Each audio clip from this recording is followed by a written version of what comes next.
Hey guys, another somber video, right? NBA free agency, typically a somber time for Mavs fans, but this year more so than almost any other time I can remember, right? Obviously, free agency, as of the time I'm recording this, not even 24 hours old, so still a lot of time left in the offseason, but holy shit, it ain't looking good so far. One, right, Jalen Brunson, official, member of the New York Knicks. He's out of here 4 years, or 4 years, $104 million, whatever it is. I think it's an ascending contract, so it's going to start with $28 million and go down. Nice get for the Knicks, man. I'm not going to lie. I think it's a nice get for them. Will I be rooting for Jalen Brunson moving forward? Root's a strong word, but I'm not going to hate him, right? Like, he did a lot for the team. Second round draft pick in 2018.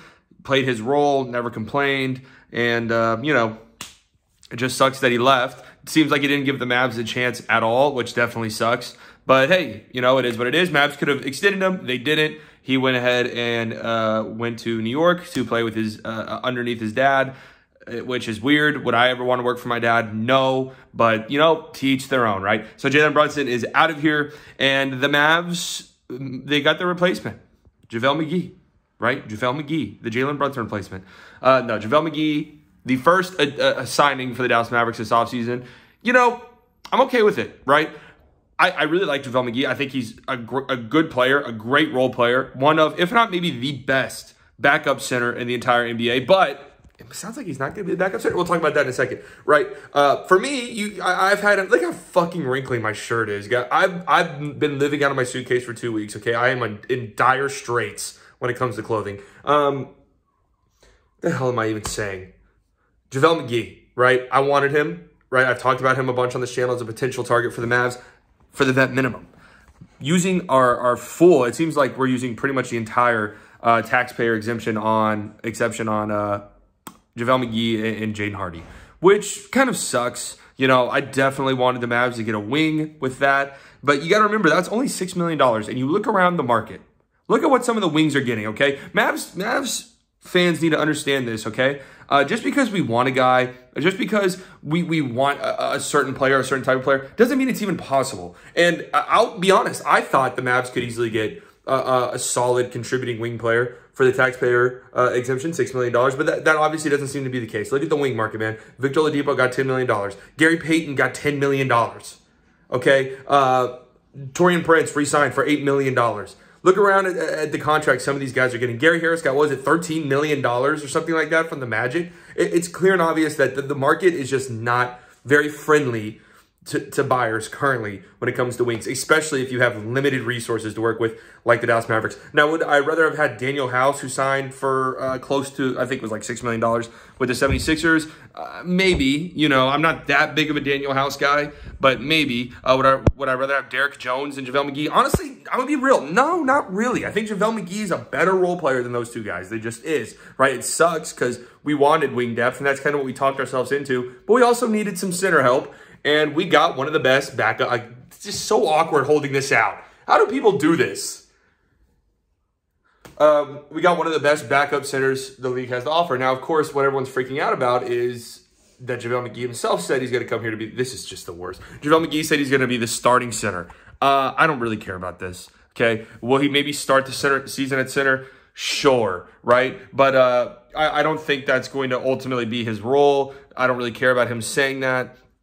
I'm not putting too much stock into that, okay? Do I think a lineup with, like, JaVale McGee, you can walk faster than that. Do you think a lineup with JaVale McGee and Christian Wood could work? Maybe. I'd have to see it. I'd have to see it first before I have any real judgments. But I'm not putting too much stock in JaVale McGee saying that he wants to be the starting center on this team because I just don't.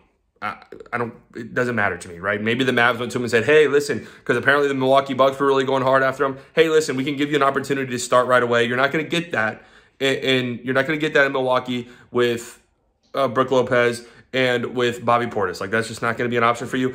We'll give you at least the opportunity. That's kind of what I'm thinking happened, okay? So I'm okay with the JaVale McGee edition, especially seeing the market for wings. It didn't look possible. All right, if the Mavs want to get a wing, which they should, which they need to, it's going to have to be via trade, and they're going to have to get creative. You know, I mentioned this when I talked about the Jalen Brunson thing a day ago. I don't even remember when that was. But if the Mavs offseason was trading for Christian Wood, let's remember that happened. That was a pretty big get. Trading for Christian Wood and then re-signing Jalen Brunson, I think that probably would have been it. Then maybe you also get JaVale McGee with the taxpayer exception, and that would have been nice. That would have been a good offseason, but probably wouldn't have been that busy. But with Jalen Brunson gone, they have to get busy. You have to go a direction, okay? I don't know what that is. I don't know if that's opening yourself up for some moves in the future by trading for some guys.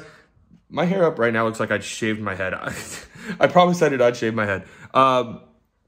Going out and trading for, trading away contracts like Tim's contract or Berton's contract, or maybe even, you can't trade Spencer at this point, but Tim's contract and Berton's contract. That way you can open up some cap flexibility for yourself in the future, or,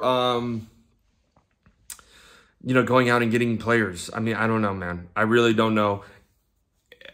Mavs fandom is in disarray. Everybody's incredibly negative right now, and I understand that. It's not great. I mean, the outlook is rather bleak. I'm just going to be real with you.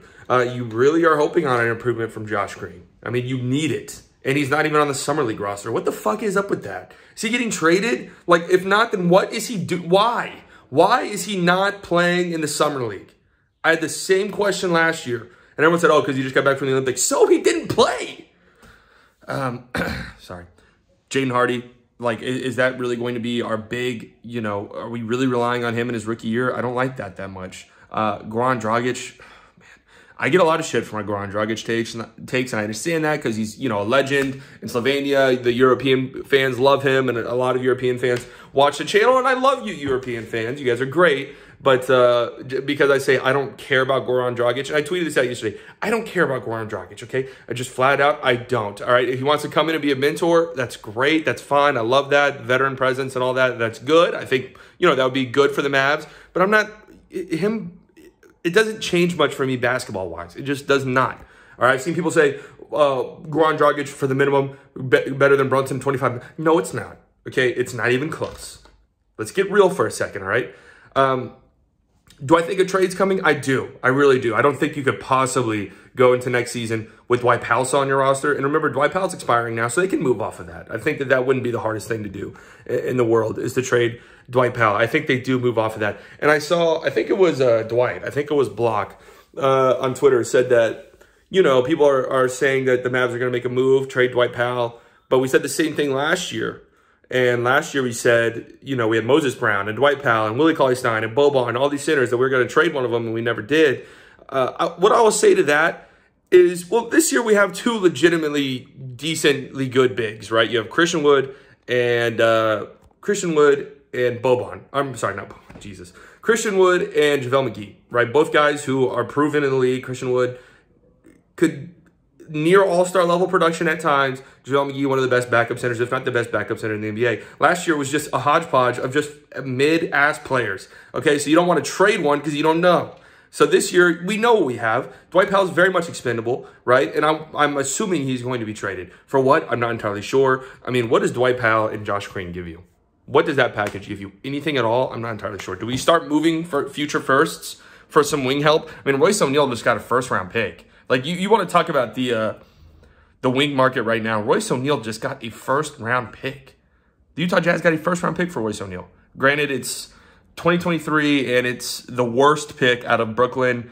I think it's Houston and Philly. So, I mean, it's not going to be a very good pick, assuming Philly's good, I guess, because I guess Houston's going to be trash, and Brooklyn is more than likely not going to be very good, so it's probably not going to be a very good pick. But, yeah, I mean, I don't know. The market doesn't seem very friendly towards a team like the Mavericks right now, and that's a little bit worrisome. I'm going to be 1,000% honest with you. But so far, I'd rate the Mavs offseason as, I would probably go D. Just currently, what we've seen so far, I like the Christian Wood addition. I've definitely talked myself into it. I like the Jaden Hardy draft selection a lot, but you lose Jalen Brunson. There's not a real path to replacing that production right now, and you still have some question marks on your team. Like, we're really relying on Josh Green. We're really relying on Tim Hardaway. We're really relying on, even Jaden Hardy at this point. So right now it's incomplete, obviously, but I'd give it a D. And that's a lot, largely to do with Jalen Brunson leaving. And Knicks fans are already being annoying as shit. Knicks also got Isaiah Hartenstein, man. Just in me. All right, just into me. And I want to point something out too, because I saw some people on Twitter say, "Oh my God, JaVale McGee $6 million, Isaiah Hartenstein $8 million. Like we could have done that." No, we couldn't. We couldn't offer $8 million. You guys need to understand this shit, okay? Just because a player wants to play for a certain team, and this is also true about Daniel House, just because Daniel House was down to go to Philly, reunite with James Harden, reunite with Daryl Morey, play for whatever it was, $4 million, whatever his contract is, doesn't mean he was willing to do that with the Mavericks or any other team for that matter, okay? Just because Isaiah Hartenstein went to New York for $8 million doesn't mean he would have came to Dallas for $6 million. You guys got to remember this, okay? We're not a destination. That's one of the things so far that's bothering me is it doesn't seem like the Mavs have positioned themselves as a destination, which I thought was a possibility after the Western Conference Finals run. But, obviously now you have all the Luka narratives. They're in full force because Jalen Brunson left. But those are nonsensical, right? Obviously, we know that. We don't take any of that seriously here. And, still a long time to go. I do expect more moves. I do expect a trade. There's just no way. There's just simply no way one doesn't happen. If one doesn't happen, and this is the roster, maybe add Goran Dragic or something, this is the roster heading into next season, we have gotten worse. We have gotten worse in a conference that will undoubtedly, more than likely, get better, assuming Kevin Durant goes to the Suns, which, ew, disgusting. Talk about that really quick. Do the Mavs have a chance at Kevin Durant? No. Will that stop me? No. Will I be delusional about it? Yes. Kyrie Irving? No. They don't want Kyrie Irving, and I'm 100% cool with that. If Kyrie Irving got traded to the Mavs, I'd be cool with that. If the Mavs don't want to trade for Kyrie Irving, I'm also cool with that. Either way, I don't really care. We'll see. JaVale McGee, I'm happy about the signing. I just am. Full stop. I think it's okay. I think it's good. Him starting, I don't put much stock in that, okay? Still a long time to go. I'll be back in a few days. We're going to live stream again. It does look like I cut my hair short. It looks hilarious. I'll never cut my hair short. This looks pathetic. Goodbye.